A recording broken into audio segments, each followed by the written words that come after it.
everyone, welcome back. ഇത് നമ്മളൊരു floral തീമിലുള്ള book മാർക്കാണ് ചെയ്യുന്നത് കേട്ടോ. അപ്പോൾ നമ്മൾ ലാസ്റ്റ് എടുത്തത് 4 ഫോൾഡ് ഉണ്ടാക്കിയിട്ടുണ്ടായിരുന്നു. അതിൽ ഒരു ഫോൾഡ് ഞാൻ ഓൾറെഡി കട്ട് ചെയ്ത് മാറ്റി വെച്ചു കേട്ടോ. So that's fine. നിങ്ങൾ കട്ട് ചെയ്തില്ലെങ്കിലും വലിയ പ്രശ്നമൊന്നുമില്ല. ഞാൻ ഇന്നത്തെ ബുക്ക് മാർക്കിൻ്റെ ഫോൾഡ് വെച്ചിട്ട് ഞാനതൊന്ന് ഒരു ലൈൻ വരച്ച് കൊടുക്കുകയാണ്.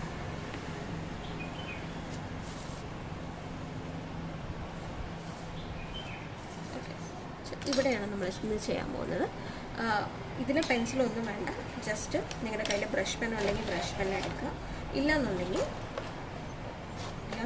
നമുക്ക് സാധാ സ്കെച്ച് പെൻ ഉപയോഗിച്ചാൽ മതി. ഓക്കെ, അപ്പോൾ ഫസ്റ്റ് ഞാൻ ലൈറ്റ് ഗ്രീനാണ് എടുത്തിരിക്കുന്നത്. ലൈറ്റ് ഗ്രീൻ എടുത്തിട്ട് ചുമ്മാ ഈസി ആയിട്ട് ഒരു വളരെ ലൈറ്റായിട്ടുള്ള ലൈൻസ് ഇങ്ങനെ ഇട്ട് കൊടുക്കുകയാണ്. ഒരു ചെറിയ തിന്നായിട്ടുള്ള പല സൈസിൽ ഇങ്ങനെ ഇട്ട് കൊടുത്തു. ഇവിടെ ഇങ്ങനത്തെ ലൈൻസ് ഇട്ട് കൊടുത്തു. വളരെ സിമ്പിളായിട്ടാണ്.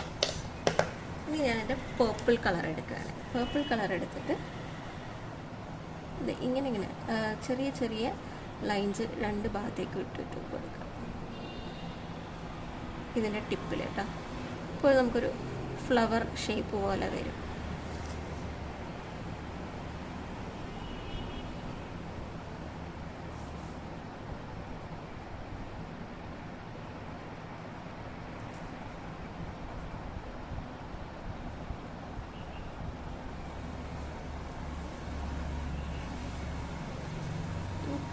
ഒരു നല്ല ഭംഗിയുള്ളൊരു പൂവായിട്ടത് ഫീൽ വരും.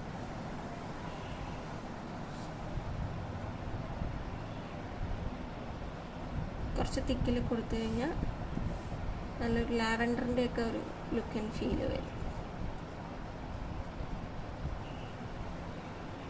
ഞാൻ ഒന്നുകൂടെ കാണിച്ചു തരാം എങ്ങനെ സിമ്പിളായി കൊടുക്കുന്നതെന്ന്. ഇങ്ങനെ ഈ ഒരു സൈഡിൽ നിന്ന് ലൈൻസ് ഒരു ഭാഗത്തേക്ക് ഇട്ടിട്ട് മുകളിൽ വരെ എത്തിക്കാം. എന്നിട്ട് അതിൻ്റെ അതേ സൈഡിൽ നിന്ന് എവിടെ നിന്നാണോ സ്റ്റാർട്ട് ചെയ്ത് അതേ പോയിന്റ് കേട്ടോ. എന്നിട്ട് മുകളിലോട്ട് വീണ്ടും ഇടും.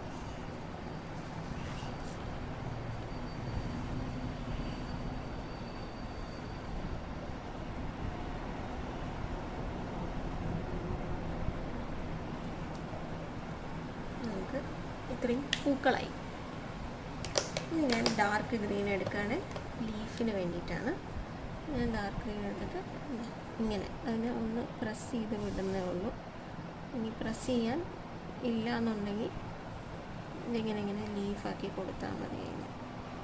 ലീഫിൻ്റെ ഷേപ്പ് നമുക്കറിയാമല്ലോ, കുറച്ച് നീണ്ടിട്ടുള്ള ലീവ്സ് ആക്കിയിട്ട് വരയ്ക്കും.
ഇത്രേ ഉള്ളൂ ലില്ലി ഓഫ് ദ വാലി.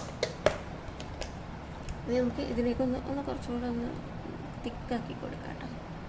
ചിലതിലൊന്നും എനിക്കൊരു തിക്നെസ് പോരാ എന്ന് തോന്നിയിട്ടാണ്. ഇത്രേ ഉള്ളൂ, സിമ്പിൾ ആൻഡ് ഹംബിൾ.